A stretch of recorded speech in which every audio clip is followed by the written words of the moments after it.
it's showing everyone maybe has someone somewhere that it's having this quality to trigger our, to push our buttons. Now, when the button gets pushed, and that's the confusion. Laura is laughing already because this is a common theme and actually a question, right? I'm may paraphrase actually here her questions, like, because I always say we need to take responsibility for our feelings. We need to take responsibility for our freedom. No one can make me suffer. And there is this convincing idea that the one that is pushing the button, the trigger, if it's a person or the weather or the politician or whatever, that this trigger is responsible for my feeling or is responsible for my suffering. If the trigger, it's like without the cappuccino, I won't be happy, right? You know my favorite example. It's like the cappuccino carries the happiness inside. And, oh, I'm so happy. What a good cappuccino. So I believe the happiness is in the cappuccino, in ignorance. On the feeling level, it's the same. Oh, this person, this situation, in that statement or in that situation is suffering for me. And without that statement, without that person, without that situation,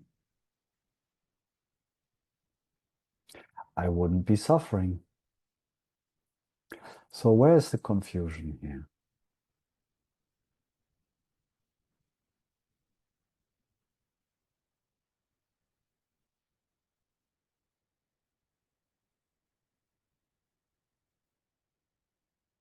It seems so real that without the trigger, I wouldn't be in trouble.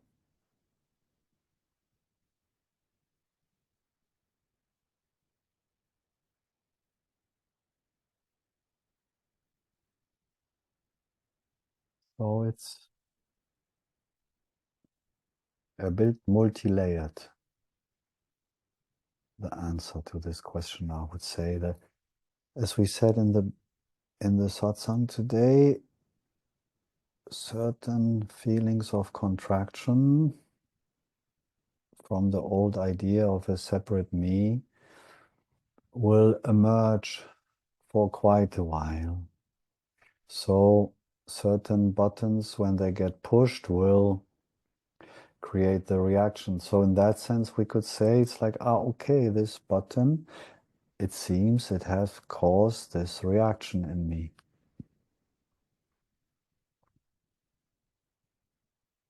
What is important to understand, though, is even if that is still true, even the contraction still comes from Uncle Sam, there is still the possibility, despite of that button being pushed, to be free in that moment from suffering. And that's what the whole satsang was about today. I can have that sensation no matter how intense that is, that feeling, no matter how intense that feeling is. And maybe, yeah, it's coming still from traces of ignorance in me, and maybe I react and contract because I still feel to some degree as a separate self. But okay, but I still have that freedom as long that is happening, so to speak. As long I do still contract and still, as long I still do react to the triggers in the world that apparently push my button and the button actually contracts my system. Even there, in the contraction, I can find freedom. Meaning I can have a contraction, a sensation, an emotion of frustration, let's say, to that Uncle Sam. And there is the frustration, and maybe my tummy is like, oh. If in that moment I apply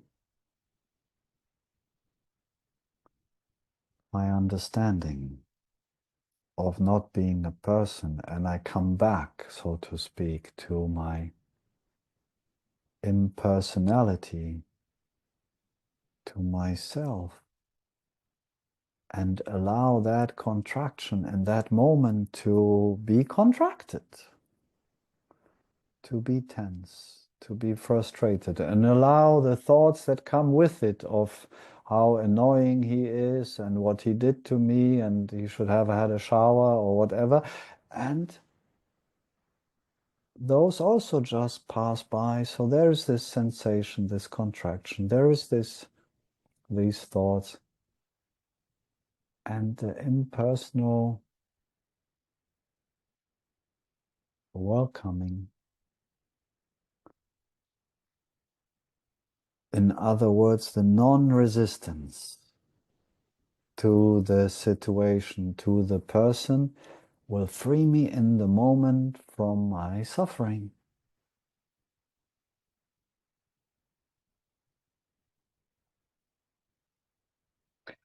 I might have a certain feeling, but if I take responsibility for that feeling, knowing that in reality no one can cause my suffering, because my freedom is independent from the movie, from the world, from my body, from my mind. If I don't give permission to my mind in that moment to play its blame game from this ignorance that intense negative feeling equals suffering, if I break through that confusion, that ignorance, I can let go of the situation, let go of the person, let them be annoying, let them be whatever they are, and be free within myself. And I have taken responsibility for my freedom, for my happiness.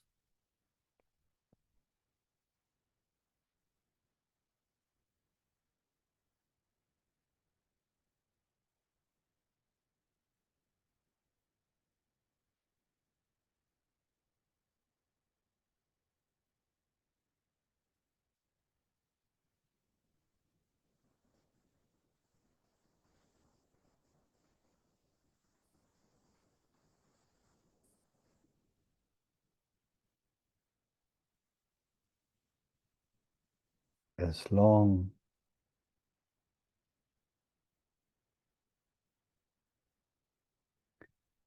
I fall for the good old story that someone, something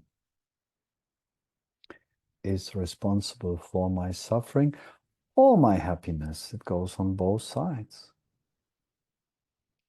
I'm feeding the illusion that there are separate things in the very first place, that there is such a thing as separate persons, as things in the world. Every time I'm allowing my mind to fool me in that direction, I feed the idea of separation in me. I'm counteracting my non-dual understanding. I have to see that for myself. Why would I invest in the idea that something outside of me could cause to me something that makes me suffer or that brings happiness to me? If I truly understand that there are no others. That's another level to answer that question. Less practical, but nevertheless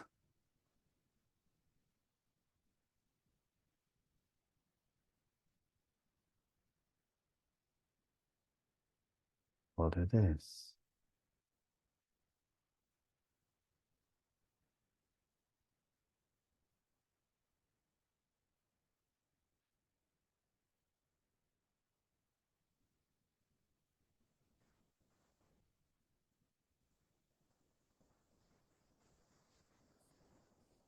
So in the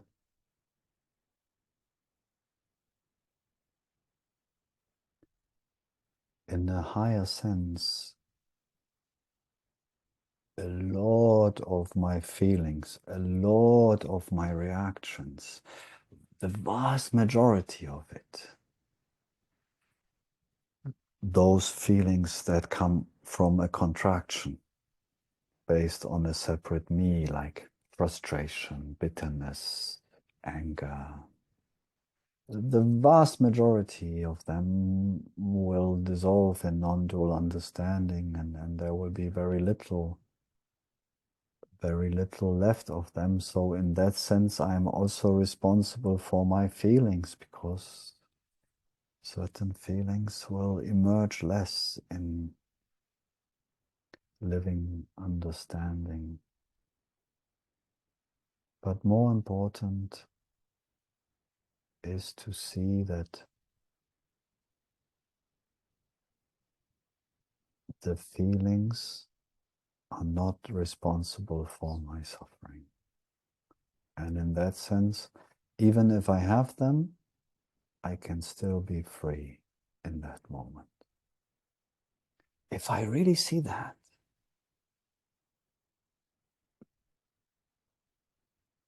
it takes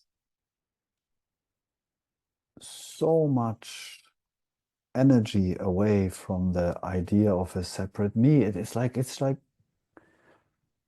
full responsibility for my freedom. I take away all the little side tracks that allow me to kind of